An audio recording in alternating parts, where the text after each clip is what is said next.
ஓகா இப்போ நம்ம வாழைக்காய் வெட்டதுக்கு வந்திருக்கோம், ரைட்டு தான். திடீர்னு வயல் தெரியாமல் வேற யாரோ இல்லையாவது வெட்டிட்டேன்னா என்னவும் எல்லாருக்கும் ஒரு வேறு வேலை நல்லா இருந்தாக்கி முடிஞ்சிருந்தாரு. ஒன்று இருக்கிற ரேட்டை விட கூடுதல் போட வேண்டியது இருக்கும். யா ஓடிக்கிட மாட்டாருங்களா? முதல்ல பிடிக்கிறது இவனதான் பிடிப்பா அப்படியே முத்தண்ண. முத்தண்ண உடனே காலில் விழுந்துடும் டானு, ஐயா சரண்டர் அப்படின்னு.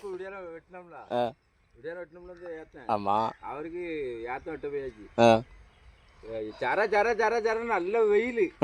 இவன் சர சரன்னு ஒரு கரை செஞ்சு அரைச்சி தள்ளிட்டான். சரி அரைச்சி தள்ளிட்டு லாஸ்ட் இடத்துக்கு போகணும். இவருக்கு போன் வருது, யாரு வியாபாரி போன் அடிக்காரு. அப்படியா வெட்டினா நீ வயலுக்காரன் வரைக்க முடியாம வெட்டினா நீ வடக்குன்னு ஒரு போன் அடிச்ச மாதிரி இருந்தது. எத்தனை உன் தங்கச்சி இந்த மாதிரி ரூபா எடுக்கிறது கூடுதா வாராண்டு பொறான்னு சாடி எஸ்கேப்பு. இவன் எதுக்கு வந்து அவரு கோவத்துறாரு. அவரு கோவப்பட முடியாதுன்னு வச்சுக்க. சரி வயலுக்காரது அப்படிதான் இருப்பாரு. போறான் நான் வச்சுக்கிட்டேன். சரி நான் அதெல்லாம் வாயில எடுத்த மாதிரி அறுவை கறந்து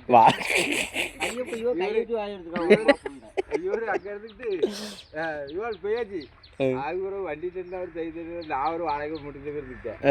என்னாச்சு வாங்க நீக்கிட்டேன். என்னாச்சு வாங்க நீக்கிட்டேன். கடைசி வரைக்கும் பிறகு வாங்கினே தான் இருக்கும், அதையும் பார்த்துக்கணும். பெரிய சாமி எடுத்துனா சரி ஒரு 10 பேர் வெட்டி கொடுத்து வெட்டியாச்சு முடிச்சாச்சுன்னா